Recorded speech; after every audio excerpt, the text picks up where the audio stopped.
YouTube channel. आज का पहला क्वेश्चन है, निम्न में से किस विकिरण में ऊर्जा प्रति क्वांटम सर्वाधिक होगी। देखिए, ऊर्जा प्रति क्वांटम जो है वो सर्वाधिक उस विकिरण में होती है जिसमें उसकी तरंग दैर्ध्य यानी लैम्डा की वैल्यू सबसे कम होती है। तरंग दैर्ध्य जिसका सबसे कम होगा वहाँ पे प्रति क्वांटम ऊर्जा जो होगी वो सर्वाधिक होती है। प्रति क्वांटम ऊर्जा क्या होगी? सर्वाधिक होगी। तो सबसे इम्पोर्टेंट ये याद रखना है कि जहाँ पर भी लैम्डा सबसे कम होगा वही ऑप्शन सही होगा। तो अगर इसमें देखा जाए तो ऑप्शन ए में है 320 से 400 नैनोमीटर। एनएम जो लिखा गया ये नैनोमीटर है। और यहाँ पे ऑप्शन नंबर बी जो है इसमें है 200 से 280 नैनोमीटर, यानी कि ऑप्शन नंबर बी आपका सही होगा। ठीक है, नेक्स्ट क्वेश्चन की तरफ चलेंगे कि सौर विकिरण निम्न में से किस परास में दिखता है। सौर विकिरण निम्न में से किस परास में दिखता है। तो पहली बात, जो ये हमारा सन है यानी सूर्य से जो आने वाला विकिरण होता है, सन से जो गामा फोटॉन यानी प्रति क्वांटा आ रहा है, उसका सौर विकिरण किस परास में दिखेगा हमको, ठीक ना, ये आपको याद रखना है। तो सबसे इंपॉर्टेंट क्या है कि जो सूर्य से प्रकाश आता है उसका सौर विकिरण होता है 100 नैनोमीटर से स्टार्ट होता है। 100 नैनोमीटर से लेकर के 10⁶ नैनोमीटर तक होता है। अब इसमें कई पार्ट होते हैं। कई पार्ट का मतलब चलिए देखिए इसको समझ लेते हैं। जो इस विकिरण में पहला जो रेंज आएगा वो है 100 नैनोमीटर से 400 नैनोमीटर तक। 100 नैनोमीटर से 400 नैनोमीटर तक। जो दूसरा रेंज आता है वो आता है 400 नैनोमीटर से लेकर के 700 नैनोमीटर तक। 400 नैनोमीटर से लेकर के 700 नैनोमीटर तक। और जो अगला आता है वो 700 नैनोमीटर से लेकर के 10⁶ नैनोमीटर तक होता है। तो ये जो पहला वाला है ये होता है पराबैंगनी विकिरण, अल्ट्रावायलेट यानी पराबैंगनी विकिरण है। और जो दूसरा है इसको कहते हैं दृश्य विकिरण, दृश्य। और जो तीसरा है उसको कहते हैं अवरक्त विकिरण, अवरक्त। जो दिखाई देता है उसकी रेंज कितना हो गई? 400 से 700 नैनोमीटर। इससे थोड़ा सा वैरी भी हो सकता है इधर उधर। चलिए क्वेश्चन देखते हैं। दृश्य विकिरण जो है वो 400 से 700 नैनोमीटर जो दिखता है वो 400 से 700 नैनोमीटर, यानी ऑप्शन नंबर बी आपका सही होगा। अगला क्वेश्चन है हमारा, दृश्य प्रकाश का तरंग दैर्ध्य प्रसार कितना होता है। ये भी यूपीपीसीएस में पूछा गया है। दृश्य प्रकाश का तरंग दैर्ध्य मान कितना होता है। जो प्रकाश हमको दिखाई देता है उसकी तरंग दैर्ध्य होती है, अभी बताया गया 400 से लेके 700 नैनोमीटर तक। तो इसमें ऑप्शन देखा जाए, ऑप्शन में 390 से 780 एक ऑप्शन है। इस सबसे निकटतम ऑप्शन यही है, इस वजह से इसको सही माना जाएगा, यानी कि ऑप्शन नंबर डी आपका सही होगा। ठीक है, अगला क्वेश्चन है कि मानव आंख दृश्य प्रकाश के जिस तरंग दैर्ध्य के लिए सर्वाधिक सुग्राही होती है वो कितना होता है। मानव आंख दृश्य प्रकाश के लिए सर्वाधिक सुग्राही कहाँ पर होती है। तो मानव आंख लगभग मान के चलिए इसका जो रेंज होता है 5500 एंगस्ट्रॉम से शुरू होता है। 5500 एंगस्ट्रॉम होता है, या इसी को कह सकते हैं 550 नैनोमीटर। एंगस्ट्रॉम को जब नैनोमीटर में बदलेंगे तो एक चीज और याद रखिएगा, एक एंगस्ट्रॉम बराबर होता है 10⁻⁻10 मीटर, और एक नैनोमीटर में होता है 10⁻⁹ मीटर। ठीक ना। तो आपको ये 5500 जो एंगस्ट्रॉम तरंग दैर्ध्य है उसके लिए दृश्य प्रकाश जो है वो मानव आंख के लिए सबसे कंफर्टेबल होता है। तो ऑप्शन नंबर बी यानी कि 5500 एंगस्ट्रॉम आपका सही होगा। नेक्स्ट क्वेश्चन है कि प्रकाश विकिरणों की प्रकृति कैसी होती है। जो प्रकाश की विकिरण आती है वो प्रकृति कैसी होती है। ठीक है, देखिए प्रकाश में कई प्रकार की क्रियाएं होती हैं। पहला तो परावर्तन भी होता है, प्रकाश का परावर्तन भी होता है। दूसरा प्रकाश का अपवर्तन भी होता है। तीसरा प्रकाश का व्यतिकरण भी होता है। और चौथा प्रकाश का विवर्तन होता है। और पांचवा प्रकाश का ध्रुवण होता है। तो ये सब प्रक्रियाएं प्रकाश में हो रही हैं। तो प्रकाश तो पहली बात तरंग की तरह है ही, लेकिन एक चीज और, प्रकाश में कण की भी प्रकृति पाई जाती है, यानी कि तरंग और प्लस कण दोनों की प्रकृति प्रकाश शो करता है। तो तरंग एवं कण दोनों के समान होता है, यानी ऑप्शन नंबर सी आपका सही होगा। ठीक है, क्वेश्चन नंबर 5 हो गया। क्वेश्चन नंबर 6 है कि प्रकाश सीधी रेखा में चलता प्रतीत होता है, क्योंकि प्रकाश सीधी रेखा में चलता है ऐसा प्रतीत होता है, ये ऐसा क्यों होता है? ऐसा इस वजह से होता है कि प्रकाश की तरंग दैर्ध्य बहुत कम होती है, लेमडा का मान प्रकाश के लिए बहुत कम होता है, तरंग दैर्ध्य बहुत कम होती है, तो इसमें जो विचलन है ना वो बहुत कम होता है इस तरह से। तो इस वजह से प्रकाश सीधी रेखा में चलता हुआ प्रतीत होता है। प्रकाश का तरंग दैर्ध्य बहुत छोटा होता है, इस वजह से प्रकाश सीधी रेखा में चलता हुआ प्रतीत होता, यानी ऑप्शन नंबर सी आपका सही होगा। नेक्स्ट क्वेश्चन यूपीपीसीएस 2018 में पूछा गया यह है कि निम्नलिखित में से किसका वेग अधिकतम होता है? किसका वेग अधिकतम होता है? तो श्योर है कि प्रकाश, इस विकल्प में जो भी दिया गया है, देखिए इलेक्ट्रॉन, प्रकाश, पराध्वनिक तरंग या किरण, इन सब में सबसे ज्यादा वेग किसका होता है? प्रकाश का होता है। सबसे ज्यादा वेग किसका होता है? प्रकाश का होता है, यानी ऑप्शन नंबर बी आपका सही होगा। नेक्स्ट क्वेश्चन चलेंगे। निम्न में से कौन सा कथन सत्य है? कौन सा कथन सत्य है? प्रकाश का वेग अधिक होता है, पहला ऑप्शन। दूसरा, ध्वनि का वेग सबसे अधिक होता है, दूसरा। तीसरा, आकाशीय पिंडों का वेग सबसे अधिक होता है, तीसरा। रॉकेट का वेग सबसे अधिक होता है, चौथा। ये भी यूपी लोअर सबऑर्डिनेट प्री परीक्षा में पूछा गया। ठीक ना, देखिए प्रकाश का वेग सबसे अधिक होता है, ये सही है। ध्वनि का वेग सबसे अधिक नहीं होता, इससे ज्यादा प्रकाश का होता है। आकाशीय पिंडों का वेग सबसे अधिक होता है, नहीं। रॉकेट का वेग सबसे अधिक होता है, नहीं। सबसे अधिक वेग किसका होता है? प्रकाश का होता है, यानी ऑप्शन नंबर ए आपका सही होगा। 9वां क्वेश्चन है, प्रकाश का शून्यावकाश। शून्यावकाश का मतलब कि निर्वात, जिसको क्या कहते हैं? निर्वात, जहाँ पे कोई भी गैस वगैरह नहीं है। निर्वात में कितना वेग होता है? तो प्रकाश का वेग निर्वात में होता है 3 × 10⁸ मीटर पर सेकेंड, या 3,00,000 किलोमीटर पर सेकेंड। दोनों चीज एक ही है। प्रकाश का वेग 3 × 10⁸ मीटर पर सेकेंड या 3,00,000 किलोमीटर पर सेकेंड, ये निर्वात में होता है। ठीक ना, क्लियर? तो इसका ऑप्शन नंबर 3 × 10⁸ मीटर पर सेकेंड, यानी ऑप्शन नंबर बी आपका सही होने जा रहा है। ठीक ना, नेक्स्ट क्वेश्चन की तरफ चलेंगे।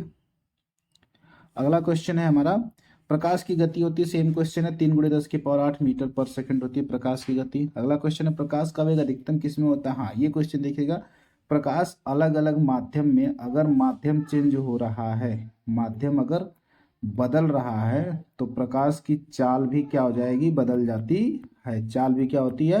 बदल जाती है। ठीक ना, तो अगर माध्यम सघन है, सघन है माध्यम, तो उसमें चाल क्या होगी?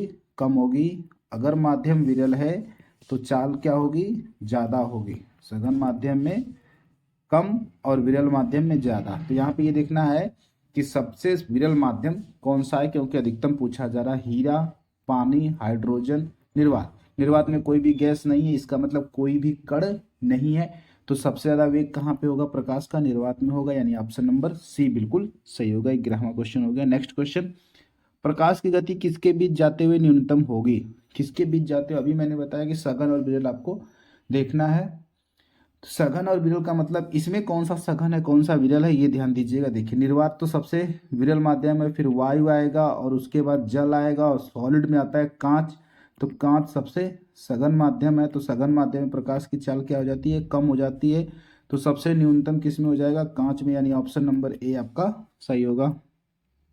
क्वेश्चन नंबर 12 के बाद क्वेश्चन नंबर 13, सूर्य के प्रकाश को धरती की सतह तक पहुंचने में कितना समय लगता है? लगभग कितना समय लगता है? तो लगभग 500 सेकंड लगते हैं। लगभग 500 सेकंड लगते हैं। 500 सेकंड को अगर आप मिनट में बदलेंगे तो आता है 8.5 मिनट। 8.5, कहीं कहीं पे 8.3 मिनट भी मिलेगा तो सही है आपका। ठीक ना, तो 8.5, यानी कि ऑप्शन नंबर सी आपका बिल्कुल सही होगा। ठीक ना, अगला क्वेश्चन, क्वेश्चन नंबर 14, सूर्य से पृथ्वी तक प्रकाश के पहुंचने में लगभग कितना समय लगता है? लगभग 8 मिनट का समय लगता है। अगला क्वेश्चन है, प्रकाश तरंगों के वायु से कांच में जाने पर, वायु से कांच में जाने पर, यानी एक तरफ वायु है, वायु से प्रकाश किरण किधर जा रहा है? कांच की तरफ जा रहा है, तो जो चर प्रभावित होते हैं, जो बदल जाते हैं, वो क्या है? देखिए, प्रकाश में वेग होता है, आवृत्ति होती है, तरंग दैर्ध्य आप देख सकते हैं।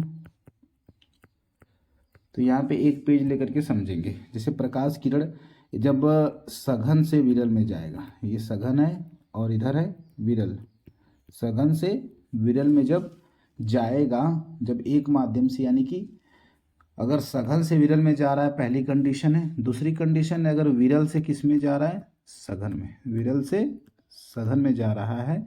तो अब यहाँ पे समझिएगा, सघन से विरल का मतलब है कि मान लीजिए सघन क्या है? कांच, कांच से किस में जा रहा है? वायु में। और दूसरा है विरल का मतलब वायु, वायु से किस में जा रहा है? कांच में। तो क्वेश्चन में कह रहा है कि वायु से कांच में जा रहा है। तो पहली बात तो एक माध्यम से दूसरे माध्यम में जब जाएगा तो आवृत्ति सेम होगी। आवृत्ति क्या होगी? नहीं बदलती है, आवृत्ति कांस्टेंट होती है, ठीक ना।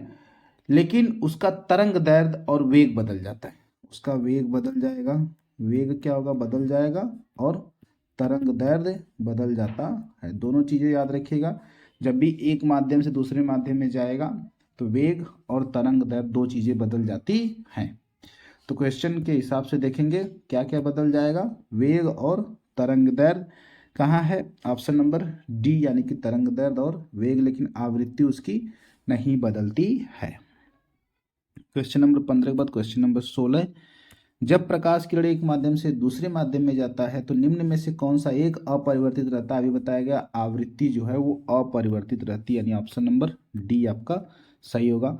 अगला क्वेश्चन है, पढ़िएगा, छत्तीसगढ़ पीसीएस में ये क्वेश्चन आया है। जब प्रकाश की किरण सघन माध्यम से विरल माध्यम में जाती है, देखिएगा, ये मान लीजिए इधर हम ऊपर मान लेते हैं सघन है और इधर मान लेते हैं विरल है, और यहाँ पे खींच दिया गया अभिलंब। जब प्रकाश की किरण सघन माध्यम से विरल माध्यम में जाएगी तो यह अभिलंब से दूर हटती है। एकदम सिंपल सा समझिएगा, अगर भीड़ भाड़, जैसे सघन माध्यम में भीड़ भाड़ ज़्यादा होगी, कण ज़्यादा होंगे, विरल माध्यम में भीड़ भाड़ कम होगी। तो जब आप सघन माध्यम में रहेंगे तो स्पीड कम रहेगी, और जैसे ही विरल माध्यम में जाएंगे आपकी स्पीड क्या होती है? बढ़ जाती है। तो पहली बात, स्पीड क्या होगी? बढ़ जाएगी। विरल माध्यम में स्पीड क्या होगी? बढ़ जाएगी। तो चाल बढ़ जाती है, पहले कॉन्सेप्ट, इसकी चाल बढ़ जाती है, इसकी चाल बढ़ जाती है, इसकी चाल घट जाती है, ये गलत है, और इसकी चाल घट जाती है, ये गलत है। दो ऑप्शन गलत हो गए।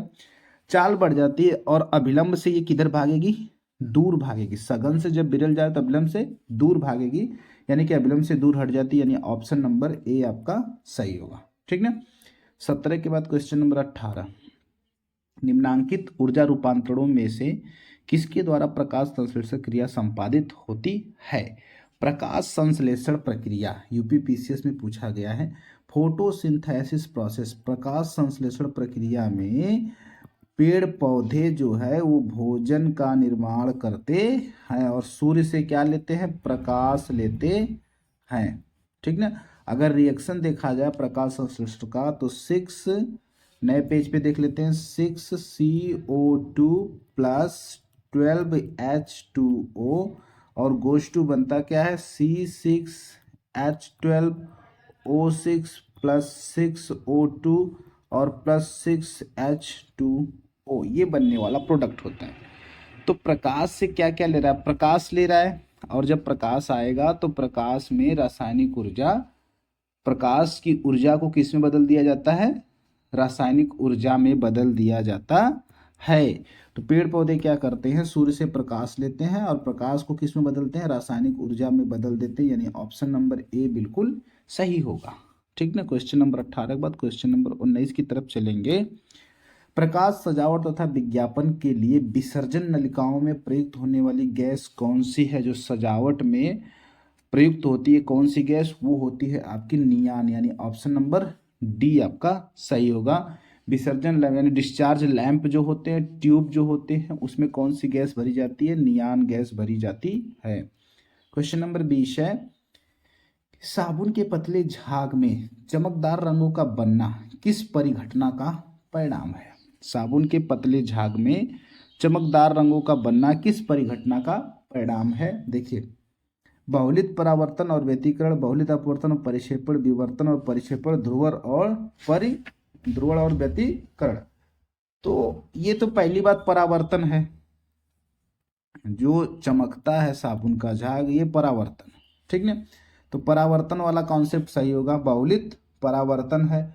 और जब किसी मतलब पतली परत के ऊपर जैसे तेल हुआ या साबुन के घोल, उस पर सफेद प्रकाश गिरेगा, कौन सा प्रकाश गिरेगा, सफेद प्रकाश गिरेगा, तो वो दोनों जैसे ये बुलबुला है इसका, तो ये इधर से भी परावर्तित होगा और इधर से भी परावर्तित होगा, दोनों तरफ से परावर्तित होता है। यानी कि कुल मिलाजुला कर अगर देखा जाए तो यहाँ पे क्या हो रहा है, व्यतिकरण हो रहा है। व्यतिकरण का डिटेल्स साइंस के चैप्टर में पढ़ाया जाएगा।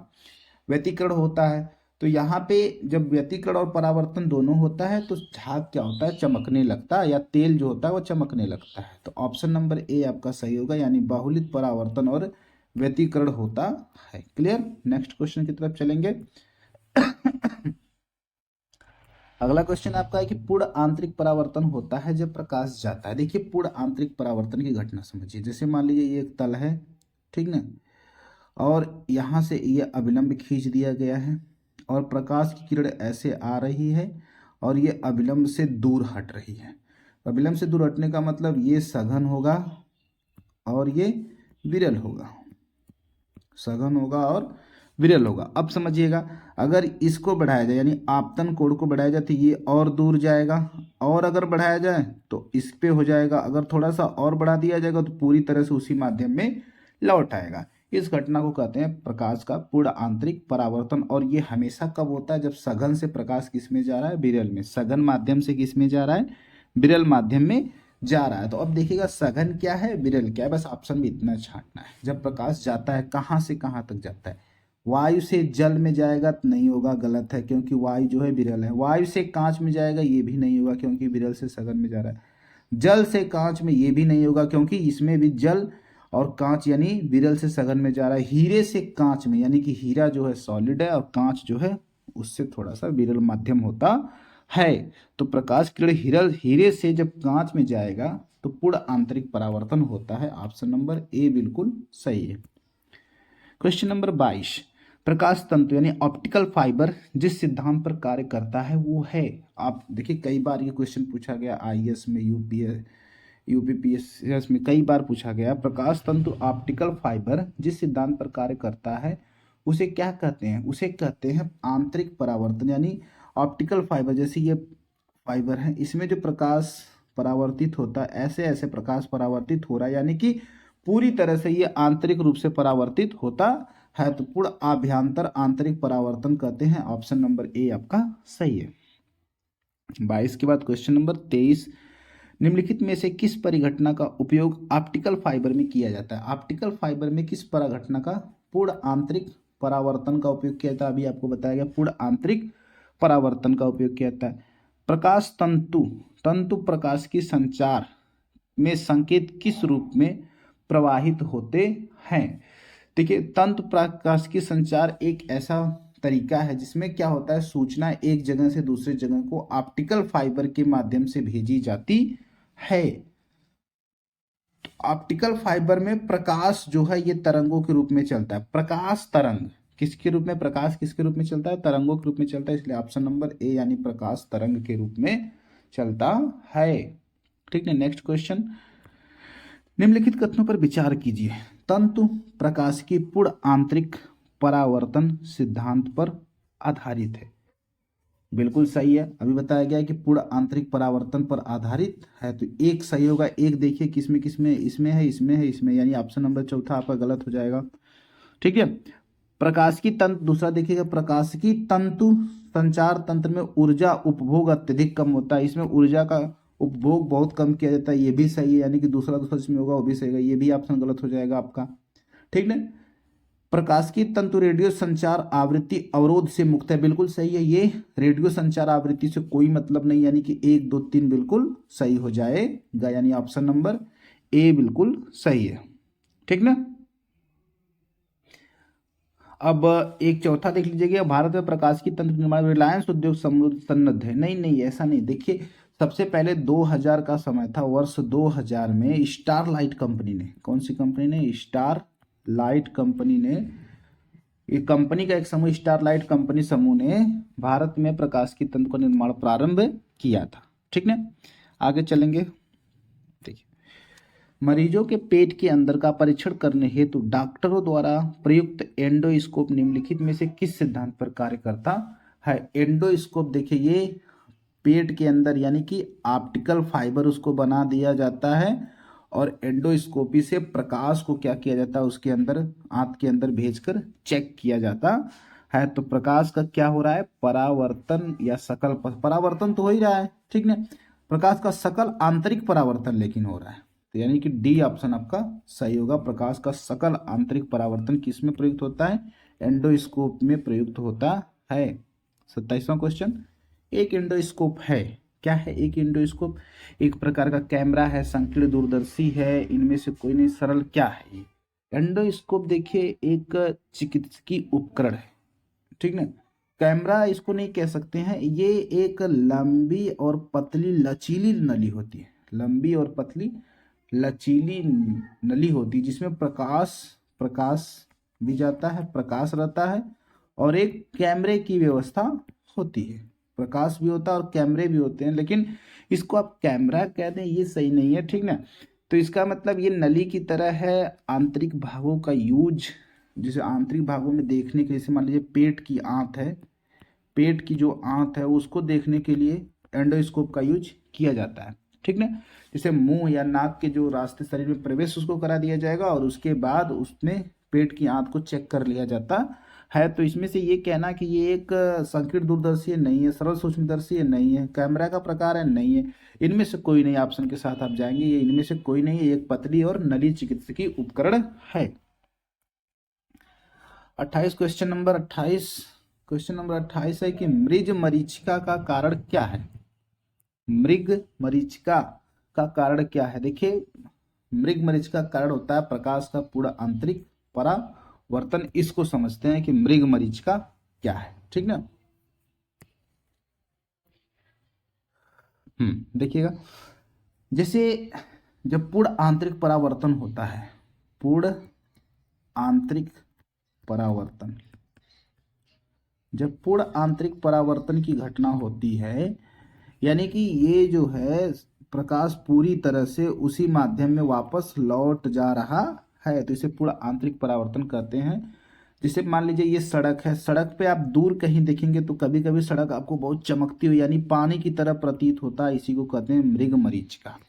मान लीजिए रेगिस्तान है, रेगिस्तान में बालू ही है, ठीक ना। अब रेगिस्तान दिन के समय काफ़ी गर्म हो जाता है, मान लीजिए कोई प्लेस है, यहाँ पे जब आप दूर से कोई आदमी देख रहा है तो इसको ऐसा लग रहा है कि यहाँ पे पानी है, क्योंकि यहाँ पे जो प्रकाश आ रहा है वो पूरी तरह से उसी माध्यम में वापस लौट जा रहा है। तो यहाँ पे एक चमकीला स्पॉट बन जा रहा है। कैसा स्पॉट बन जा रहा है, चमकीला, बहुत ही चमकदार, पानी की तरह चमकता हुआ स्पॉट बन जाता है। और जैसे जैसे आप आगे बढ़ते जाएंगे वैसे वैसे ये दूर भागता हुआ प्रतीत होता है। तो इस घटना को कहते हैं प्रकाश का पूर्ण आंतरिक परावर्तन और इसी का नाम रखते हैं मरीचिका। क्या कहते हैं इसको, मरीचिका, ठीक ना। तो जो मरीचिका है एक दृष्टि भ्रम है और ये प्रकाश के पूर्ण आंतरिक परावर्तन की वजह से होता है। नेक्स्ट क्वेश्चन की तरफ चलेंगे। अगला क्वेश्चन है, मरीचिका बनना उदाहरण है। मरीचिका बनना उदाहरण है दोस्तों प्रकाश का कुल आंतरिक परावर्तन का उदाहरण है, यानी ऑप्शन नंबर सी बिल्कुल सही है। 29-32 मृग तृष्णा, इसी को कहते हैं मृग मरीचिका या मृग तृष्णा, पूर्ण आंतरिक परावर्तन के कारण होता है। नेक्स्ट क्वेश्चन है, निम्नलिखित प्राकृतिक तथ्यों पर विचार कीजिए। क्या है, स्थलीय तापन है, प्रकाश अपवर्तन है, प्रकाश परावर्तन है, प्रकाश विवर्तन है। इसमें से किस तथ्य के कारण मरीचिका बनती है, मरीचिका बनने का कारण क्या है। तो अभी आपको बताया गया कि मरीचिका बनने का कारण क्या हो सकता है। पहली बात तो जब बालू बहुत गर्म होगा तभी मरीचिका बनेगी, यानी कि तापन, पहला तापन, यानी ऑप्शन नंबर ए जहाँ पे होगा वो सही होगा, ये दोनों गलत हो जाएंगे।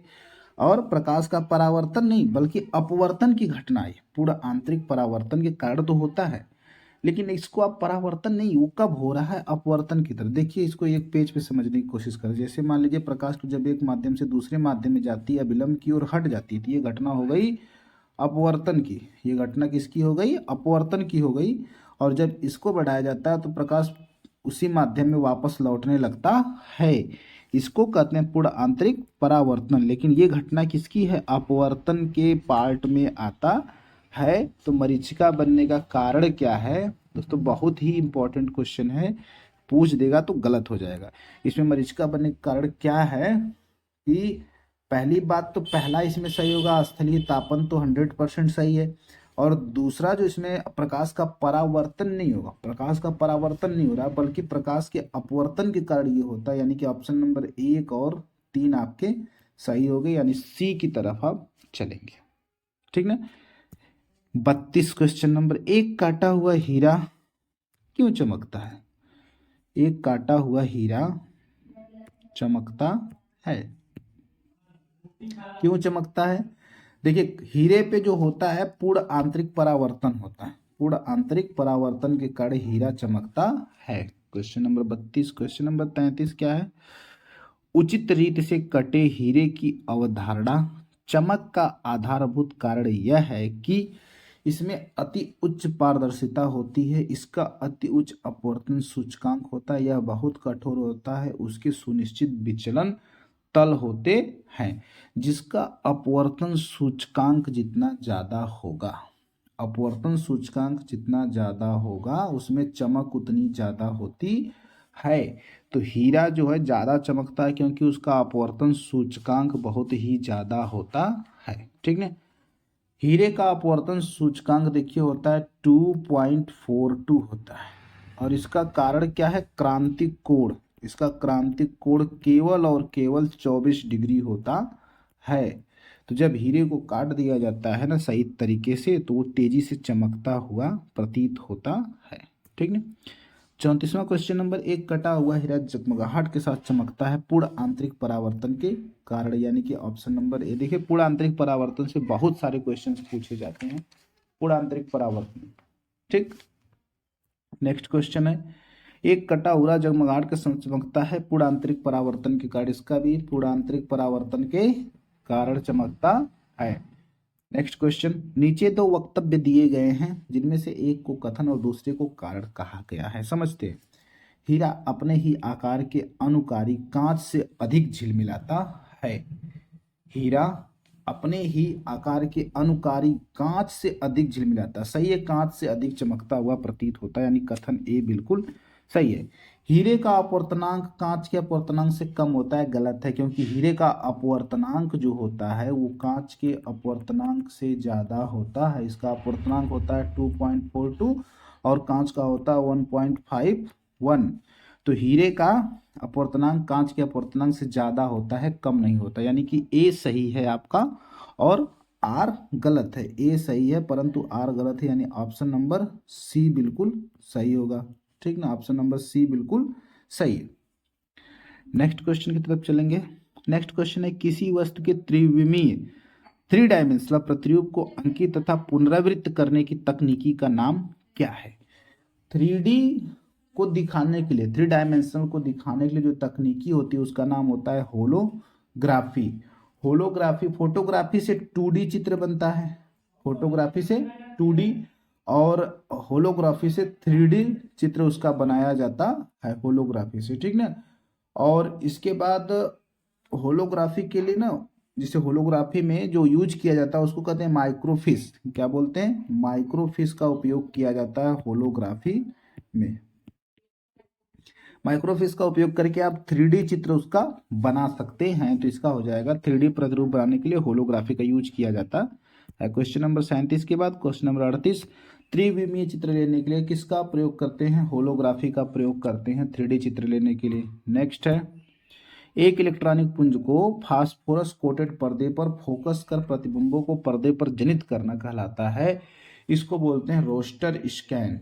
रोस्टर स्कैन, ये रोस्टर स्कैन का प्रयोग जो होता है CRT मॉनिटर में होता है, CRT यानी कैथोड रेज ट्यूब मॉनिटरों में होता है। इसमें क्या करते हैं कि एक पर्दे पर प्रतिबिंब को प्राप्त किया जा सकता है। क्वेश्चन नंबर 40 है कि रमन प्रभाव का प्रकाश की उन किरणों से संबंधित जो आर पर जाती है। रमन प्रभाव का प्रकाश की उन किरणों से संबंध है जो आर पर जाती हैं। सभी पारदर्शी माध्यमों के जो आर पार जाती हैं रमन प्रभाव उससे संबंधित है। रमन प्रभाव के अनुसार जब प्रकाश तरंग दैर्घ्य किसी माध्यम से ठोस, द्रव, गैस, सॉलिड, लिक्विड या गैस से गुजरती है तो प्रकीर्णित किरणों का अगर अध्ययन किया जाए तो मूल प्रकाश की जो किरण है उसमें उसकी तीव्रता में थोड़ा सा अंतर आता है और जो किरणें निकल के आती हैं उनको रमन किरणें कहते हैं। क्वेश्चन नंबर 40 के बाद क्वेश्चन नंबर 41 है, ध्वनि के पुनरुत्पाद के लिए यानी रिप्रोड्यूसिंग के लिए एक CD complex disc audio player प्रयुक्त होता है। किसमें प्रयुक्त होता है? ध्वनि को सीडी प्लेयर कौन सा, जो सीडी प्लेयर में लेंस होता है वो पराबैंगनी लेसर प्रकाश को उत्सर्जित करता है, पराबैंगनी लेसर प्रकाश को उत्सर्जित करता है। और जो सीडी की जो जैसे सीडी बन गई, सीडी की जो चमकदार सतह होती है ये वाली, इससे परावर्तित होकर के ये क्या करता है? ध्वनि उत्पन्न करता है। ठीक ना? तो इसमें कौन सा? लेजर बीम का प्रयोग किया था। Laser light amplification by stimulated emission of radiation, इसका फुल फॉर्म होता है लेजर बीम का प्रयोग किया जाता है। Question number 41। क्वेश्चन नंबर 42 है कि जब एक सीडी ऑडियो एवं वीडियो प्रणालियों में प्रयुक्त होने वाली कॉम्पैक्ट डिस्क सूर्य के प्रकाश में देखी जाती है तो इंद्रधनुष के समान रंग दिखलाई देते हैं। इसकी व्याख्या की जा सकती है। जैसे सीडी है और जब इस सीडी को सूर्य के प्रकाश में देखा जाता है तो ये इंद्रधनुष यानी 7 रंगों में दिखलाई पड़ती है, चमकती हुई दिखलाई पड़ती है। इसकी व्याख्या की जा सकती है, कौन से ऑप्शन के साथ इसकी व्याख्या की जा सकती है? पहला है प्रकाश परावर्तन एवं विवर्तन। परावर्तन एवं पारगमन तो नहीं होगा, ट्रांसमिशन नहीं होगा, प्रकाश की आर पार नहीं हो रही है। विवर्तन एवं पारगमन यहाँ पे भी ये भी नहीं होगा। अपवर्तन, विवर्तन एवं पारगठन की घटनाएं नहीं, तो इस वजह से परावर्तन एवं विवर्तन की परिघटना होती है जिसकी वजह से इंद्रधनुष रंग दिखाई देता है, यानी ऑप्शन नंबर ए आपका सही होगा। क्वेश्चन नंबर 42 के बाद क्वेश्चन नंबर 43 है, निम्नलिखित कथनों पर विचार कीजिए। निम्नलिखित कथनों पर विचार कीजिए। दीर्घ तरंग दैर्घ्य वाले प्रकाश का प्रकीर्णन लघु तरंग दैर्घ्य वाले प्रकाश से कहीं अधिक होता है। दीर्घ तरंग यानी जिसकी तरंग दैर्घ्य ज्यादा है, ठीक ना, इसमें से पूछ रहा है कौन सा कथन सही है। जिसकी तरंग दैर्घ्य ज्यादा है उसका प्रकीर्णन लघु तरंग दैर्घ्य वाले प्रकाश से कहीं अधिक होता है, नहीं ये गलत है। ठीक ना। जल में दृश्य प्रकाश की गति निर्वात में गति का 0.95 गुना होती है। देखिए जल में निर्वात में पहले प्रकाश की गति होती है 3 × 10⁸ मीटर पर सेकेंड और जो जल में गति होती है 2.25 × 10⁸ मीटर पर सेकेंड, ये निर्वात में है और ये जल में। अगर इसका निकाला जाए तो ये 0.75 गुना होता है, ना कि 0.95 गुना। इस वजह से ऑप्शन नंबर 2 ये दूसरा पॉइंट भी आपका गलत हो जाएगा। तीसरा देखिए, रेडियो तरंगे द्रुतगामी दोलामैन वैद्युत धाराओं से उत्पन्न होती है, बिल्कुल सही है। रेडियो तरंगे जो होती हैं ये वैद्युत धाराओं से उत्पन्न होती हैं। और उसके बाद चौथा आती चालन वाहनों का पता लगाने के लिए पुलिस डॉपलर के परावर्तित लघु रेडियो तरंग का उपयोग करती है, सही है। यानी कि ऑप्शन नंबर ये 3 और 4 आपका सही हो गया, यानी ऑप्शन नंबर डी आपका सही है। इसके बाद 44 क्वेश्चन नंबर 44 है, कथन ए है, एक चलचित्र में पूरी फिल्म के एक सिरे से दूसरे सिरे तक सामान्यतः 24 फ्रेम प्रति सेकंड प्रक्षेपित किए जाते हैं। 24 फ्रेम प्रति सेकंड प्रोजेक्टेड किए जाते हैं। आंख के रेटिना पर निर्मित प्रतिबिंब उद्दीपन हटने के 0.1 सेकंड तक बना रहता है। नहीं, ये देखिए आंख की रेटिना हटने के 16 सेकंड तक बना रहता है। जैसे कोई चित्र है आपके सामने, रेटिना पर से हट जाता तो लगभग 16 सेकंड तक उसका प्रतिबिंब का उद्दीपन बना रहता है। यानी कि ये तो सही है, कथन ए सही है, परंतु आर गलत है, यानी सी वाले ऑप्शन के साथ आप जाएंगे। क्वेश्चन नंबर 45 है कि दूरदर्शन के संकेत एक निश्चित दूरी के बाद नहीं मिलते, क्योंकि दूरदर्शन के संकेत एक निश्चित दूरी के बाद नहीं मिलते क्योंकि सिग्नल न पृथ्वी की सतह से न टकराकर आगे बढ़ जाते। पृथ्वी की सतह गोलाकार है तो सिग्नल पृथ्वी की सतह से टकराते नहीं है, बल्कि कहाँ बढ़ जाते हैं? आगे बढ़ जाते हैं। तो पृथ्वी की सतह वक्राकार है, यानी कि गोला वक्र की तरह है, यानी गोले की तरह है। इस वजह से ये टकराते नहीं है बल्कि आगे बढ़ जाते हैं। तो सिग्नल जो है एक निश्चित दूरी के बाद नहीं मिलते।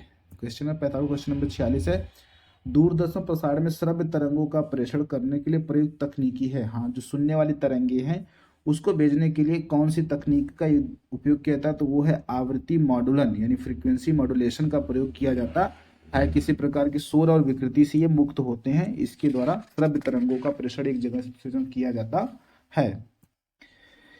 क्वेश्चन नंबर 47 है कि दृष्टि पटल यानी रेटिना पर जो चित्र बनता है, रेटिना पर जो चित्र बनता है वो वस्तु के बराबर होता है कि वस्तु से बड़ा होता है कि वस्तु से छोटा होता है, उल्टा सीधा कैसा होता है, इसको समझना है। तो रेटिना पर जो प्रतिबिंब है वो उल्टा, छोटा और वास्तविक बनता है। उल्टा बनेगा, उल्टा बनेगा, उल्टा बनेगा, ठीक ना, छोटा बनेगा, छोटा बनेगा और वास्तविक बनेगा। तो यानी ऑप्शन नंबर सी आपका सही है। प्रतिबिंब कैसा बनता है? उल्टा, छोटा और वास्तविक प्रतिबिंब बनता है जो रेटिना पर प्रतिबिंब बन रहा है। क्लियर ना? तो ये हो गया क्वेश्चन नंबर 47। क्वेश्चन नंबर 48 देखते हैं कि अभिनेत्र लेंस द्वारा किसी वस्तु का किस प्रकार का प्रतिबिंब रेटिना पर बनाया जा सकता है। अभिनेत्र लेंस यानी कि जो लेंस है, अभिनेत्र यानी नेत्र लेंस जो है उत्तर लेंस होता है, इसके द्वारा, नेत्र लेंस के द्वारा कौन सा प्रतिबिंब बनता है? उल्टा तथा वास्तविक प्रतिबिंब बनता है। उल्टा तथा वास्तविक प्रतिबिंब बनता है और वस्तु से छोटा भी बनता है। 48 को क्वेश्चन नंबर 49, क्या मुख्य कारण है कि एक आंख की अपेक्षा दो आंखों का होना अधिक उपयुक्त है? एक आंख की अपेक्षा दो आंखों का होना अधिक उपयुक्त है। रंग आसानी से पहचान सकते नहीं, हल्के प्रकाश, गहराई व दूरी का एहसास होता है, यानी ऑप्शन नंबर डी के साथ जाएंगे। ऑप्शन नंबर डी आपका सही होगा। इस कार्ड से दूरी व गहराई का आभास आसानी से हो सकता है। ठीक है।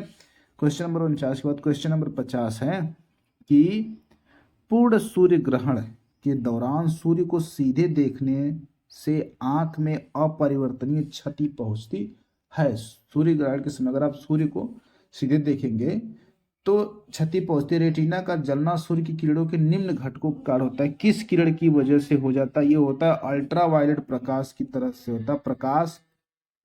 पराबैंगनी किरणों की वजह से होता है। पराबैंगनी किरणों की वजह से यानी अल्ट्रावायलेट प्रकाश जो होता है वो रेटिना को प्रभावित करता है। ठीक है। इसलिए सूर्य ग्रहण को नंगी आंखों से देखना सुरक्षित नहीं है, क्योंकि जो पराबैंगनी किरणें होती है वो आंखों को काफी नुकसान पहुंचाती है। Clear? Next question, question number 51 है कि किसी तारे का रंग दर्शाता है। किसी तारे का रंग क्या दर्शाता है? देखिए, प्रकाश का रंग जो होता है वो तरंग दैर्ध्य के कारण होता है। तरंग दैर्ध्य के कारण प्रकाश का रंग अलग अलग होता है। लाल रंग का तरंग दैर्ध्य सबसे अधिक, तरंग दैर्ध्य सबसे अधिक किसका है? लाल रंग का। और सबसे कम किसका होता है? बैगनी रंग का तरंग दैर्ध्य सबसे कम होता है। ठीक ना? तो किसी भी तारे का जो रंग है वो क्या दर्शाता है? वो उसके टेम्परेचर को बताता है, उसके ताप को दर्शाता है, यानी कि ऑप्शन नंबर बी आपका सही होगा। ठीक ना? उसके ताप को दर्शाता है। अब अलग अलग टेम्परेचर पे अलग अलग रंग होता है। जैसे नीला श्वेत या श्वेत रंग है तो 10,000 से 7,500 मतलब केल्विन तक टेम्परेचर अगर है तो ये रंग बदलता है। तो आपको टेम्परेचर रेंज याद नहीं रखना है, केवल याद रखना है कि तारे का रंग उसके ताप की वजह से अलग अलग दिखलाई पड़ता है। 51 के बाद क्वेश्चन नंबर 52 है कि वायुमंडल में प्रकाश का विसरण का कारण है। प्रकाश का विसरण का कारण क्या है? तो देखिए क्या होता है कि ये जैसे प्रकाश जो आता है वायुमंडल में बहुत सारे धूल कण ऐसे हैं इस रूप में। अब प्रकाश इससे क्या होता है? विसरण होता है, यानी कि प्रकीर्णन होता है। तो वायुमंडल में विसरण का कारण क्या है? वहां पे जो धूल कण हैं, जो छोटे छोटे पार्टिकल हैं, उसकी वजह से प्रकाश का प्रकीर्णन होता है, यानी कि ऑप्शन नंबर बी आपका सही होगा। धूल कण के कारण विसरण होता है। वातावरण में प्रकाश का विसरण निम्नलिखित में से किसकी वजह से होता है? सेम क्वेश्चन है, धूल कण की वजह से होता है। क्वेश्चन नंबर 54 है, निम्नलिखित कथनों पर विचार कीजिए।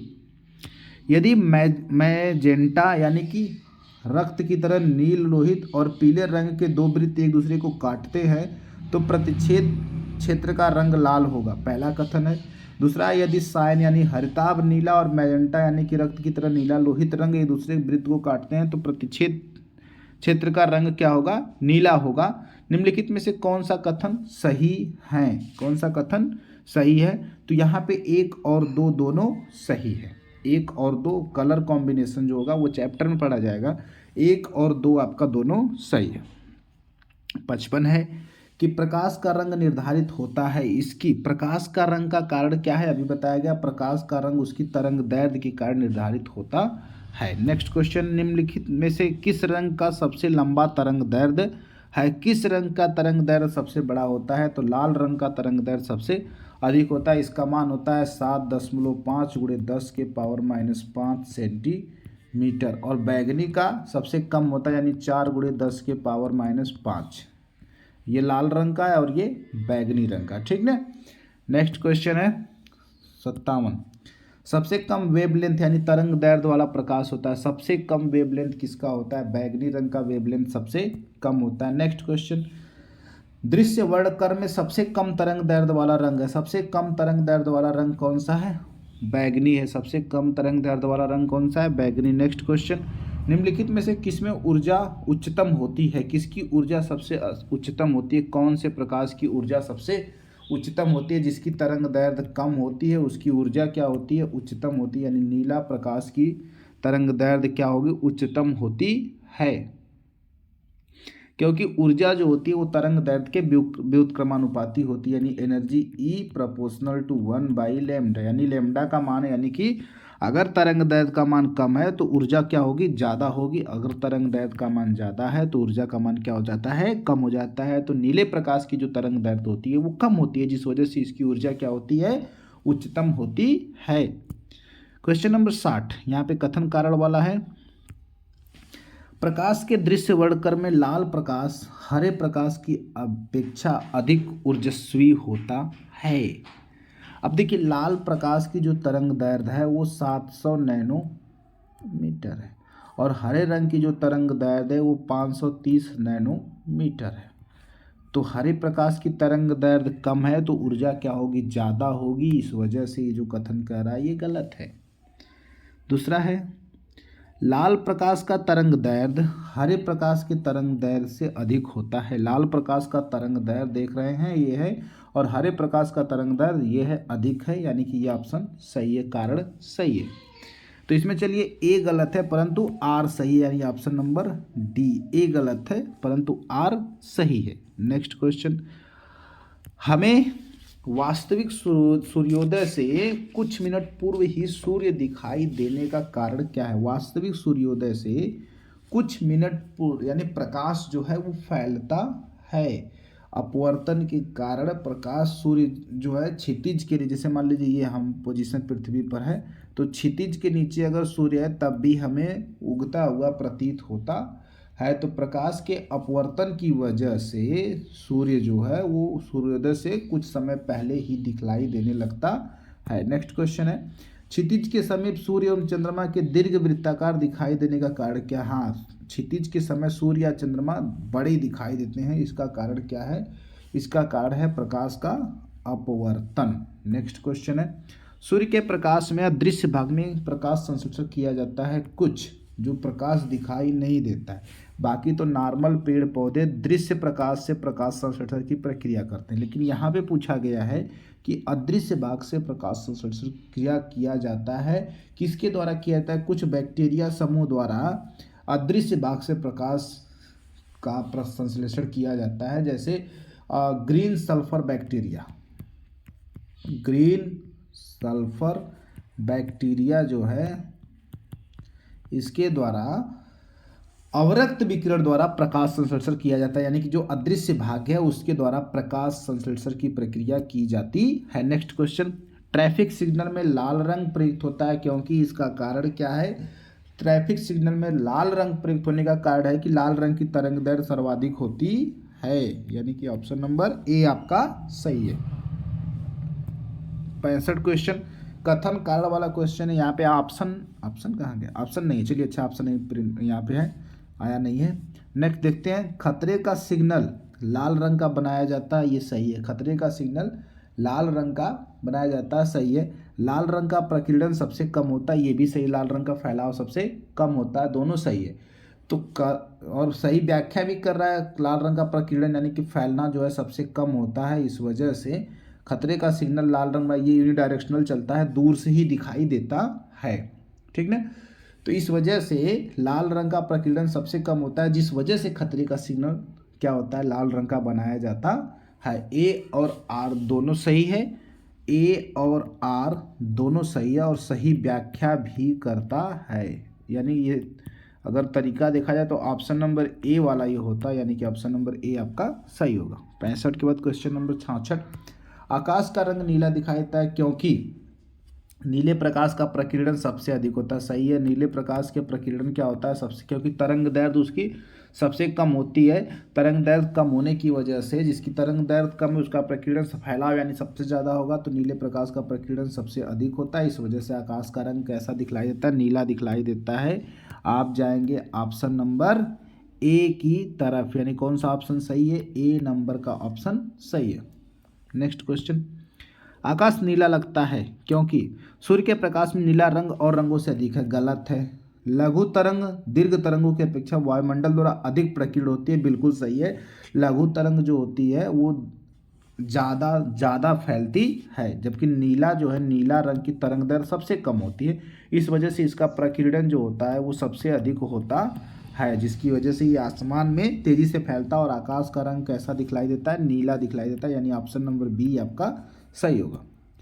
68, खतरों के लिए संकेतों में लाल रंग का प्रयोग किया जाता है क्योंकि लाल रंग का प्रकीर्णन सबसे कम होता है। ये ऑप्शन नंबर 68 का ए सही होगा, लाल रंग का प्रकीर्णन सबसे कम होता है। नेक्स्ट क्वेश्चन, आकाश का रंग नीला दिखाई देता है, इसका कारण क्या है, प्रकाश का प्रकीर्णन इसका कारण है। ये 69 का ए सही है, ठीक है। 70 देखेंगे, आकाश नीला दिखाई देगा प्रकाश के प्रकीर्णन के कारण, प्रकाश के प्रकीर्णन के कारण, यानी 70 का डी सही है। 71 देखेंगे, अस्त होते समय सूर्य लाल दिखाई देता है, इसका भी कारण क्या है। देखिए समझिएगा, अस्त होते समय सूर्य का लाल दिखाई देना प्रकीर्णन का कारण है, क्योंकि जैसे मान लीजिए ये हम पृथ्वी है और सूर्य यहाँ पे अस्त हो रहा है, तो जो क्रम बनता है ये स्पेक्ट्रम वाला, एक पेज लेते हैं, जैसे मान लीजिए प्रिज्म है, प्रिज्म से श्वेत प्रकाश गुजर रहा है तो ये 7 रंगों में विभक्त हो जाता है। सबसे नीचे होता है बैगनी और सबसे ऊपर होता है लाल, तो लाल रंग जो होता है वो सबसे ऊपर होता है, लास्ट में दिखलाई देता है। इस वजह से प्रकीर्णन के कारण लाल रंग का प्रकीर्णन आखिरी में होता है, जिस वजह से अस्त होते समय या उगते हुए सूर्य का रंग कैसा दिखाई देता है, लाल दिखाई देता है, इसका कारण है प्रकीर्णन, यानी ऑप्शन नंबर बी आपका सही होगा। 71 के बाद आ जाएंगे क्वेश्चन नंबर 72 की तरफ। क्वेश्चन नंबर 72 यह है कि निम्नलिखित कथनों पर विचार कीजिए। आकाश के नीला दिखने का कारण प्रकाश का कम प्रकीर्णन, नहीं ये कम प्रकीर्णन नहीं बल्कि प्रकाश का प्रकीर्णन है। आकाश का रंग नीला दिखाई देता है, इसका कारण है प्रकाश का प्रकीर्णन। कम प्रकीर्णन क्या है, इंद्रधनुष के 7 रंगों का कारण है प्रकाश का प्रकीर्णन। इंद्रधनुष के 7 रंगों का प्रकाश का प्रकीर्णन नहीं, बल्कि स्पेक्ट्रम जो बनता है यहाँ से विक्षेपण इसको कहते हैं, वर्ड विक्षेपण। इंद्रधनुष से जो अलग अलग रंग दिखाई देते हैं इसको बोलते हैं वर्ड विक्षेपण, ठीक है। तो ये दूसरा वाला गलत हो जाएगा, पहला वाला गलत है। आकाश की नीला दिखने का कारण प्रकाश का कम प्रकीर्णन नहीं बल्कि प्रकीर्णन, ये ऑप्शन में कुछ डिस्टर्बेंस है, प्रकाश का प्रकीर्णन होना चाहिए, इस वजह से इसको सही माना जाएगा। सूर्योदय के समय सूर्य लाल दिखने का कारण है प्रकाश का प्रकीर्णन, सही है। सूर्योदय के समय सूर्य के लाल दिखने का कारण प्रकाश का, यानी पहला सही होगा आपका और तीसरा सही होगा, ठीक ना। 73 क्वेश्चन नंबर है, सूर्यास्त सूर्योदय के समय सूर्य के लाल रंग का प्रतीक होने का कारण है प्रकाश का प्रकीर्णन, यानी 73 का ए सही होगा। 74 क्वेश्चन है, अंतरिक्ष यात्री को आकाश का रंग कैसा दिखाई देता है, ये दिखाई देता है काला। अंतरिक्ष यात्री को आकाश का रंग क्या होता है, काला दिखाई देता है, ठीक है। नेक्स्ट क्वेश्चन है, क्वेश्चन नंबर 75 है, जब अधिक ऊंचाई पर वायुयान से आकाश को देखा जाता है तो वो किस रंग का दिखाई देता है, काला रंग का दिखाई देता है। नेक्स्ट क्वेश्चन, समुद्र नीला प्रतीत होता है क्योंकि प्रकीर्णन के कारण, यहाँ पर भी आएगा, समुद्र का नीला दिखाई देता है आकाश से परावर्तन और जल के कणों द्वारा प्रकाश के प्रकीर्णन के कारण जो होता है समुद्र का रंग नीला दिखलाई देता है। 77, हमें हरी घास का रंग हरा दिखाई देता है क्योंकि, ऑप्शन देखिएगा, यह हरे रंग के प्रकाश को हमारी आंखों पर परावर्तित करती है, सही है। ये हरे रंग के प्रकाश को हमारी आंखों पर परावर्तित करती है, इस वजह से ये हरी घास हमें हरी दिखलाई देती है। कोई भी चीज़ हमें जिस रंग में दिखलाई देती है, इसका मतलब वही रंग, सेम रंग जो होता है वो हमारी आंखों पर परावर्तित हो रहा है, परावर्तित हो रहा है, ये शब्द इंपॉर्टेंट है, ठीक ना। नेक्स्ट है 78, प्रसारी विश्व की संकल्पना आधारित है, यानी कि विश्व का प्रसार, ब्रह्मांड का विस्तार हो रहा है, ये जो संकल्पना है ये डॉपलर इफेक्ट पर या डॉपलर प्रभाव पर आधारित है। नेक्स्ट क्वेश्चन, मान लीजिए पृथ्वी से पश्चगामी हो रहे एक रॉकेट की चाल प्रकाश की वेग की 2/10 है, प्रकाश की वेग की 2/10 है। रॉकेट यान में स्थिर यात्रियों को जो प्रकाश नीला दिखाई दे रहा है वह पृथ्वी पर स्थिर प्रेक्षकों को किस रंग का दिखलाई देता है? तो वो दिखलाई देता है पीला रंग का। ये बहुत लंबा चौड़ा कैलकुलेशन का सवाल होता है, इसमें फार्मूला लगता है nu equal to I in bracket lambda minus lambda 0/λ/c। बहुत ज़्यादा डिटेल्स में नहीं समझना, बस इसको याद करिएगा, पीला रंग का दिखलाई देता है। और ये IS प्री में 1995 में क्वेश्चन पूछे गया। वैसे इतने बड़े क्वेश्चंस कंपटीशन के एग्जाम में आपसे नहीं पूछे जाते हैं। 80, कार के पीछे यातायात में दृश्यावलोकन के लिए किस प्रकार के लेंस का यानी शीशे का प्रयोग होता है? किस प्रकार के शीशे का प्रयोग होता है? तो ये कार के पीछे दृश्यों को देखने के लिए उत्तल दर्पण लगाया जाता है। उत्तल दर्पण का कारण क्या होता है कि काफ़ी जो बड़े क्षेत्र होते हैं, जैसे बड़े बड़े ट्रक है, उनका प्रतिबिंब छोटा बन जाता है, ठीक ना, तो वो आसानी से दिखलाई दे देते हैं, उत्तल दर्पण लगाया जाता है। नेक्स्ट है, कार के पीछे आने वाले यातायात को देखने के निम्नलिखित में से किस प्रकार के दर्पणों में किसका उपयोग होता है? तो उत्तल दर्पण का उपयोग होता है, अभी बताया गया उत्तल दर्पण। वाहनों की पृष्ठ दृष्टि दर्पण के रूप में किस दर्पण का प्रयोग होता है? उत्तल दर्पण का प्रयोग होता है। दाढ़ी बनाने के लिए काम में लेते हैं, कौन सा दर्पण लेते हैं दाढ़ी बनाने के लिए? अवतल दर्पण का प्रयोग किया जाता है, यानी ऑप्शन नंबर ए आपका सही होगा। अवतल दर्पण किसे कहते हैं? जिसका बीच का भाग क्या होता है, दबा हुआ होता है, उसे कहते हैं अवतल दर्पण, और परावर्तन अंदर वाले तल से होता है, ठीक ना। तो दाढ़ी बाल बनाने के लिए जिस शीशे का प्रयोग होता है वो होता है अवतल दर्पण। 83/84, धूप से बचने के लिए छाते के रंग संयोजन में निम्नलिखित में से कौन सा सबसे उचित है? धूप से बचने के लिए कौन सा सबसे उपयुक्त कॉम्बिनेशन होगा छाते में? देखिए, नॉर्मली जो छाता बनता है ना, इसमें ऊपर काला लगा होता है और नीचे भी काला होता है, जबकि काला रंग जो है प्रकाश को तेजी से अवशोषित करता है। ये कॉम्बिनेशन गलत है, ये कॉम्बिनेशन आप सही नहीं मान सकते। आप छाते में ऊपर सफ़ेद रंग लगा दीजिए ताकि प्रकाश तेजी से परावर्तित होकर वापस जाए, ठीक है। तो ऊपर सफ़ेद और नीचे होना चाहिए काला, यानी कि ऊपर उजला नीचे काला, यानी ऑप्शन नंबर बी आपका सही है। ऊपर जो है सफ़ेद होने की वजह से तेज़ी से प्रकाश जो उस पर पड़ेगा वो परावर्तित होगा, यानी कि अवशोषित नहीं होगा, ठीक ना। नेक्स्ट क्वेश्चन है, खगोलीय दूरदर्शी से बना प्रतिबिंब होता है। खगोलीय दूरदर्शी मतलब दूर की वस्तुओं को देखने के लिए जो दूरदर्शी यूज किया जाता है उसे खगोलीय दूरदर्शी कहते हैं। खगोलीय दूरदर्शी से जो बना हुआ प्रतिबिंब होता है वो आभासी होता है और बड़ा होता है। एक्चुअल में वो होता नहीं है प्रतिबिंब, बस ये मतलब बड़ा बहुत बनता है, काल्पनिक होता है बड़ा, यानी आभासी और बड़ा, काल्पनिक और बड़ा। तो ऑप्शन नंबर बी आपका सही होगा, काल्पनिक और बड़ा। नेक्स्ट क्वेश्चन, जब दो समांतर दर्पणों के बीच कोई वस्तु रखती जाती है तो प्रतिने वाले प्रतिबिंबों की संख्या कितनी हो जाती है? प्रतिबिंबों की संख्या अनंत हो जाती है। दोनों समतल दर्पण के बीच कोई वस्तु रख दी जाए तो इसका अनंत प्रतिबिंब बनता है। 87, प्रकाश के एक बिंदु स्रोत को दो समानांतर समतल दर्पणों के बीच रखने पर कितने प्रतिबिंब बनते हैं? अनंत प्रतिबिंब बनते हैं। नेक्स्ट क्वेश्चन है, जब किसी दर्पण को थीटा कोण पर घूर्णित किया जाए तो परावर्तित किरण का गुणन कितना हो जाता है? तो जब किसी दर्पण को थीटा कोण पर घुमाया जाएगा तो जो परावर्तित किरण है वो दोगुना हो जाता है, यानी 2 थीटा इसका ऑप्शन हो जाएगा, यानी 2 थीटा पे घूम जाता है। 88 के बाद 89, हाँ इसको पढ़ते हैं। यातायात संकेतों पर जड़ी हुई कांच की छोटी छोटी मणिकाएं उन पर पड़ने वाले प्रकाश को तेजी से चमकने लगती है। कथन ये है, ये आपका कथन है। कारण समझते हैं। कथन तो बिल्कुल सही है, यातायात क्षेत्र पर जो छोटे छोटे लाइट मणिकाएं लगी होती है उस पर जब प्रकाश पड़ता है तो ये तेजी से चमकने लगती है। इसका कारण क्या है? प्रकाश पूर्णतः परावर्तित होता है, और जब आपतन कोण का एक निश्चित क्रांतिकाल मान अधिक होता है अपेक्षाकृत सघन माध्यम से गुजरता हुआ प्रकाश अपेक्षाकृत विरल माध्यम से परावर्तित होता है। देखिए जब इस पर प्रकाश पड़ता है तो ये चमकने का कारण है कि ये तेजी से प्रकाश को परावर्तित करती है, यानी कि आपका कथन भी सही है, कारण इसकी व्याख्या भी कर रहा है। ए और आर दोनों सही है, और आर जो है ए का सही स्पष्टीकरण है। 89 के बाद क्वेश्चन नंबर 90। प्रकाश में 7 रंग होते हैं, 7 रंगों को अलग अलग करने का क्या तरीका है? प्रिज्म से रंगों को अलग अलग किया जा सकता है, यानी वर्ण विक्षेपण, यानी कि ऑप्शन नंबर ए आपका सही होगा। इंद्रधनुष में रंग, अगला क्वेश्चन है इंद्रधनुष में रंगों का सही क्रम क्या है? इंद्रधनुष में रंगों का सही क्रम क्या है? तो देखते हैं, इसको बोलते हैं विबग्योर, विबग्योर।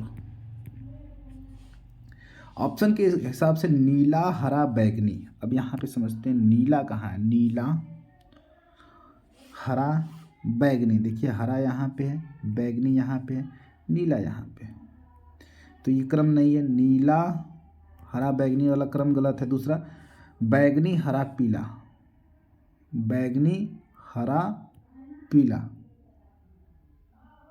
उसके बाद क्या है, नीला पीला हरा, नीला पीला हरा, ये भी देखिए यहाँ पे नीला पीला हरा, ये भी क्रम गलत है। नीला हरा पीला, नीला कहाँ है, नीला हरा पीला, ये क्रम सही है। नीला हरा पीला यानी ऑप्शन नंबर डी आपका सही होगा। बैगनी हरा पीला, बैगनी हरा पीला, अरे बैगनी हरा पीला बीच में 2 कलर छूट जा रहे हैं, तो बी वाला भी ऑप्शन आपका गलत होगा, डी ऑप्शन आपका सही होगा। 91 का 92। जब धूप वर्षा की बूंदों पर गिरती है तब इंद्रधनुष बनता है, इसके लिए निम्नलिखित में से कौन सी भौतिक परिघटनाएं जिम्मेदार हैं? जब धूप वर्षा की बूंदों पर गिरती है तो इसमें क्या होता है, इंद्रधनुष बनता है। इसके लिए अपवर्तन जिम्मेदार है, परिक्षेपण भी जिम्मेदार है, और आंतरिक परावर्तन भी जिम्मेदार है, यानी 1, 2 और 3 तीनों जिम्मेदार होते हैं। अधोलिखित में से कौन सा इंद्रधनुष के मध्य में दिखलाई पड़ता है? इंद्रधनुष के मध्य में जो रंग दिखलाई पड़ता है वो होता है हरा, VIBGYOR। तो ग्रीन वाले को बीच में यही ग्रीन वाला दिखलाई देता है, यानी हरा रंग बीच में दिखलाई दे रहा है।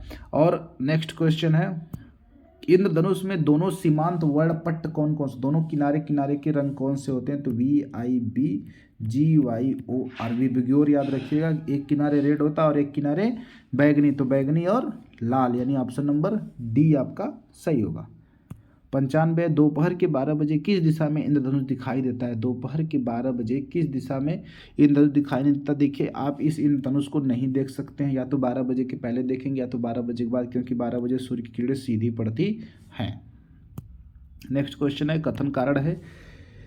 कथन कारण है, इसको देखते हैं। एक छड़ी को जल में तिरछी स्थिति में डुबोया गया है, या बगल से देखा जाए तो छड़ी छोटी और जल की सतह पर झुकी हुई प्रतीत होती है, सही है। छड़ी से आने वाले प्रकाश जल अणुओं से प्रकीर्णित होकर छड़ी के छोटी और झुकी होने का आभास देते हैं। झुकी हुई और छोटी तो प्रतीत होगी, ठीक ना। अब ये विरल माध्यम से सघन माध्यम में जाता है, तो यहाँ पे परावर्तन होता है, प्रकीर्णित होकर के नहीं, ठीक ना। तो कथन ए सही है, ए तो सही है, परंतु इसका कारण जो है वो आर गलत है, यानी कि ऑप्शन नंबर सी आपका सही होगा। ए सही है परंतु कारण आर क्या है, गलत है। यहाँ परावर्तन अपवर्तन की घटना होती है, ना कि प्रकीर्णन की। अपवर्तन की घटना होती है, ना कि प्रकीर्णन की, ठीक है। 96 व 97। निम्नलिखित कथनों पर विचार कीजिए, कौन सा सही है, इसमें खोजना है। यदि कोई व्यक्ति पानी भरी बाल्टी में पड़े एक सिक्के को देखता है तो सिक्का अपने वास्तविक स्थल से अपेक्षाकृत निकट लगेगा, बिल्कुल सही है, निकट लगेगा, थोड़ा सा ऊपर उठा हुआ प्रतीत होता है, ठीक है। जल के अंदर कोई व्यक्ति जल के तल से एक सिक्के को ऊपर देखता है तो सिक्का अपने वास्तविक स्थल से अपेक्षाकृत अधिक ऊंचाई पर लगेगा, ये भी सही, थोड़ा सा ऊपर भी लगेगा, निकट लगेगा, तो 1 और 2 दोनों सही है, यानी कि ऑप्शन नंबर पहला 1 और 2 दोनों सही है। 97 बाद 98। जल में वायु का बुलबुला जिसकी भांति व्यवहार करेगा वो है उत्तल लेंस। जल में वायु का बुलबुला जिसकी भांति व्यवहार करेगा वो उत्तल लेंस की तरह नहीं, वायु का बुलबुला जो होता है जल में उत्तल लेंस की तरह व्यवहार नहीं करेगा। इसका ये तल अवतल बन रहा है ना, तो अवतल लेंस की तरह व्यवहार करता है, ठीक ना। किसकी तरह? अवतल लेंस की तरह व्यवहार करता है। Next question 99। जल के अंदर वायु का बुलबुला व्यवहार करता है, जल के अंदर वायु वायु का बुलबुला व्यवहार करता है वो अपसारी लेंस की तरह व्यवहार करता है, अपसारी लेंस की तरह व्यवहार करता है, अवतल लेंस की तरह व्यवहार करता है। अवतल लेंस का ही दूसरा नाम होता है अपसारी लेंस। ठीक ना। 99 किसी व्यक्ति को पूरा प्रतिबिंब देखने के लिए एक दर्पण की न्यूनतम ऊंचाई कितनी होनी चाहिए? न्यूनतम ऊंचाई कितनी होनी चाहिए? तो ये होनी चाहिए व्यक्ति की ऊंचाई का आधा। समतल दर्पण की न्यूनतम ऊंचाई व्यक्ति की ऊंचाई का आधा होगा, तभी वह व्यक्ति अपना पूरा प्रतिबिंब देख सकता है। क्लियर ना। चलिए नेक्स्ट क्वेश्चन की तरफ चलेंगे। क्वेश्चन नंबर 101 है, एक समतल दर्पण की वक्रता त्रिज्या कितनी होती है? एक समतल दर्पण की वक्रता त्रिज्या होती है अनंत।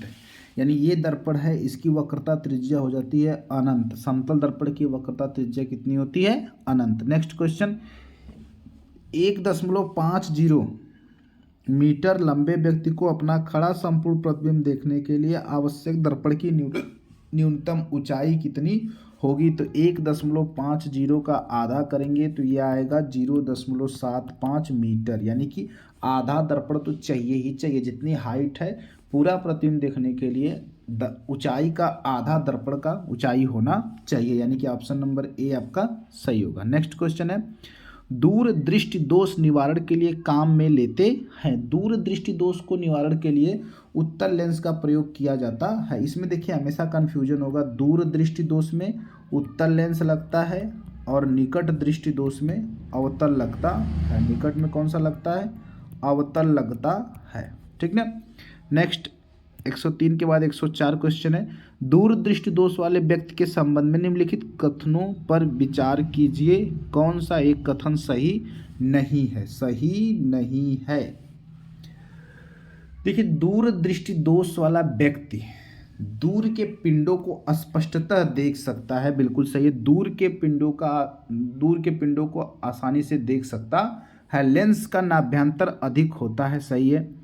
निकट से पिंडों का प्रतिबिंब रेटिना के पीछे फोकस होता है। ये भी सही है। इस दोष को ठीक करने के लिए अवतल लेंस का उपयोग किया जाता है। अवतल नहीं बल्कि कौन सा लेंस लगता है?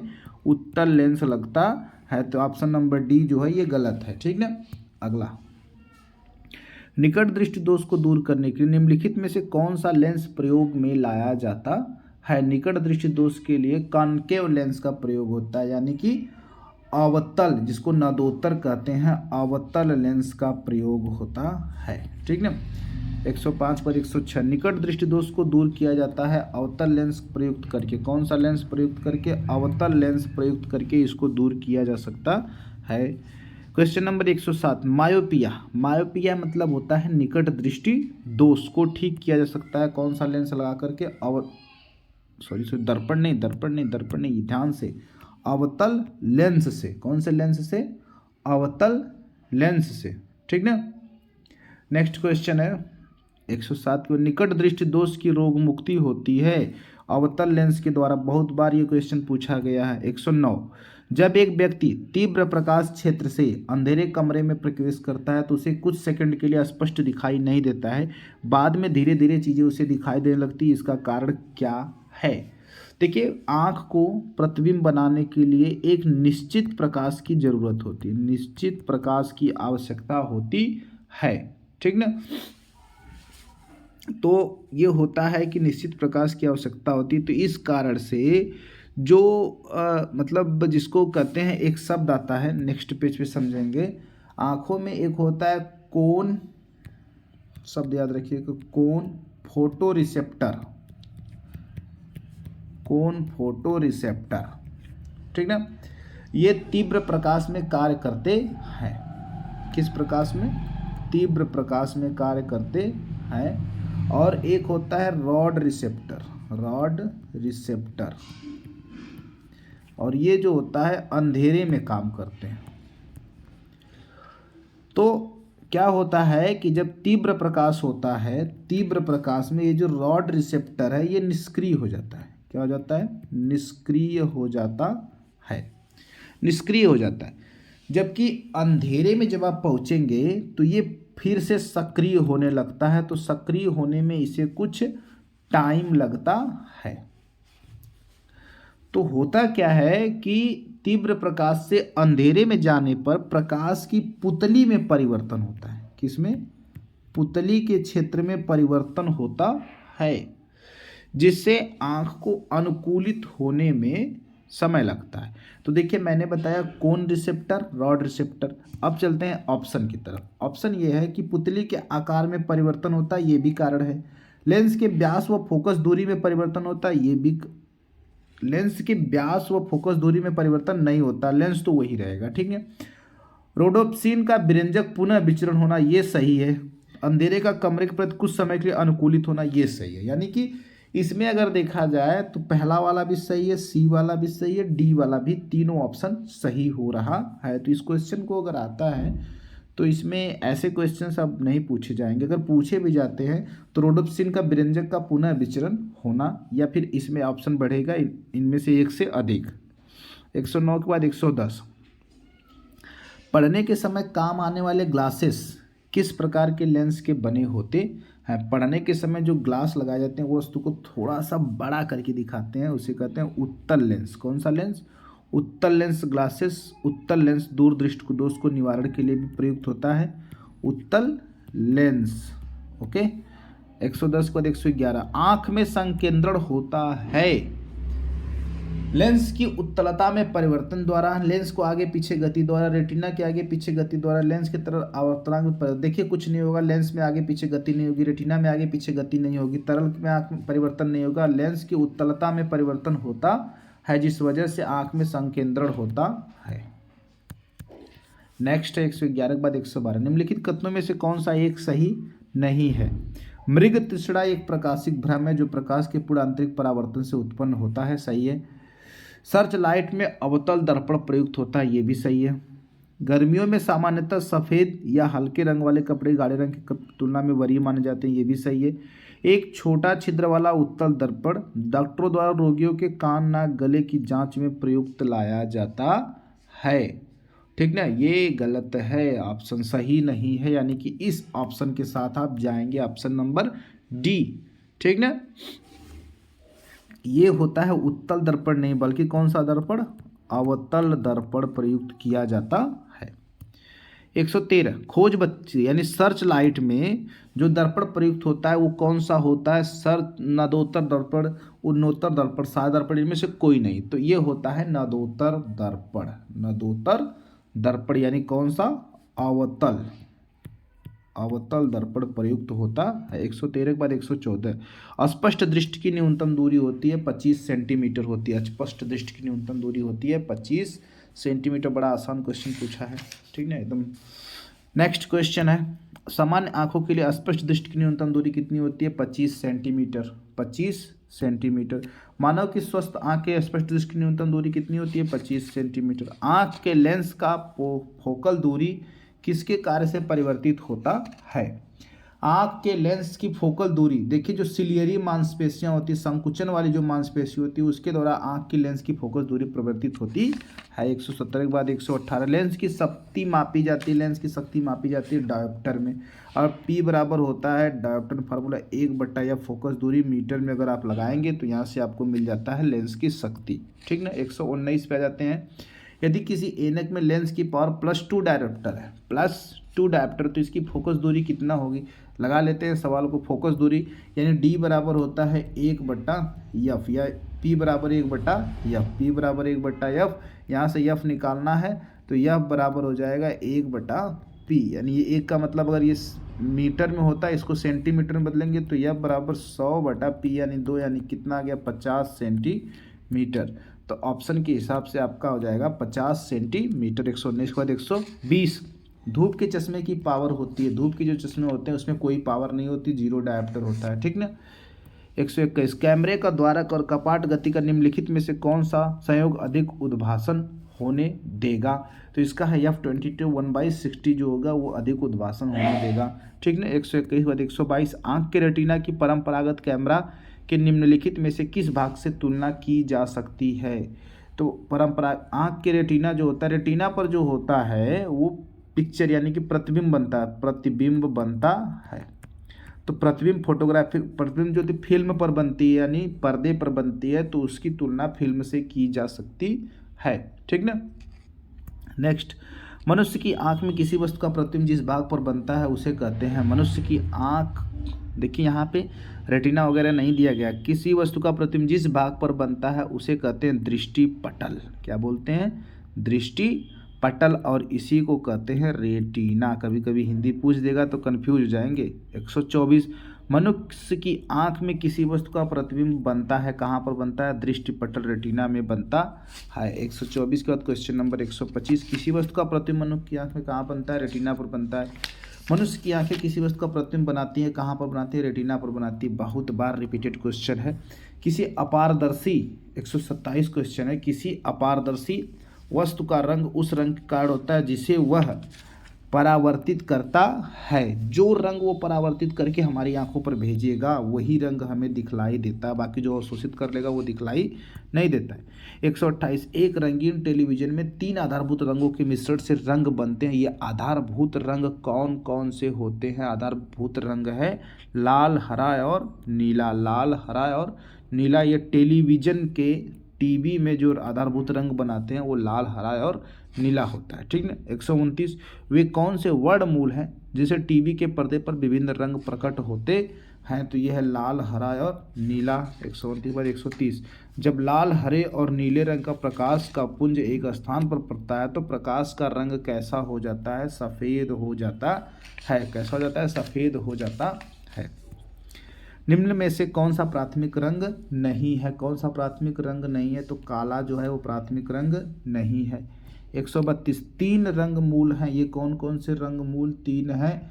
तो नीला, हरा और लाल। नीला, हरा और लाल ये मूल रंग हैं। सूर्य के प्रकाश में रंगों की संख्या कितनी होती है? 7। सूर्य के प्रकाश में रंगों की संख्या कितनी होती है? निम्न, अगला क्वेश्चन, निम्न में से विषम रंगों को पहचानिए। विषम रंग कौन सा है? हरा, लाल, पीला, भूरा। कौन सा रंग विषम है? भूरा रंग जो है ये विषम रंग है। ये भूरा रंग विबग्योर में नहीं पाया जाता है, बाकी रंग विबग्योर में है, तो विषम रंग हो गया भूरा। और आज का लास्ट क्वेश्चन है, निम्नलिखित परिघटनाओं पर विचार कीजिए। क्या है? पहला किस पर विचार करना? गोधूली से सूर्य का आमाप, यानी कि गोधूली मतलब शाम का जो समय होता है उसमें सूर्य का आकार जो है बड़ा दिखलाई पड़ता है। उषा काल में सूर्य का रंग, उषा काल में चंद्रमा का दिखना, आकाश में तारों का टिमटिमाना, आकाश में ध्रुव तारे का दिखना, सूर्य का रंग, चंद्रमा, कौन सा दृष्टि भ्रम है? कौन सा दृष्टि भ्रम है जो एक्चुअल में नहीं होता है, हमारी आंखों को सिर्फ ऐसा लगता है। देखिए सूर्य का आमाप ऐसा होता नहीं है। ठीक ना। तो पहला जहाँ जहाँ होगा वो सही होगा, बाकी ये 2 गलत हो गए। उषा काल में सूर्य का रंग भी हमें एक्चुअल में ऐसा होता नहीं बल्कि दिखाई देता, 2 वाला दोनों है। उषा काल में चंद्रमा का दिखना, उषा काल में चंद्रमा का दिखना ये तो जब बाद दिखता है कभी कभी। ठीक ना। आकाश में तारों का टिमटिमाना, तारे वास्तव में टिमटिमाते नहीं है, केवल टिमटिमाते हुए प्रतीत होते हैं। तो 1, 2 और 4 ये यानी कि ऑप्शन नंबर सी आपका सही है दोस्तों। ठीक ना। इसी तरह के वीडियो पाने के लिए learning with Rahul YouTube channel को सब्सक्राइब करिए। अगर वीडियो पसंद आया हो तो उसे लाइक करिएगा। मिलेंगे अगले वीडियो में।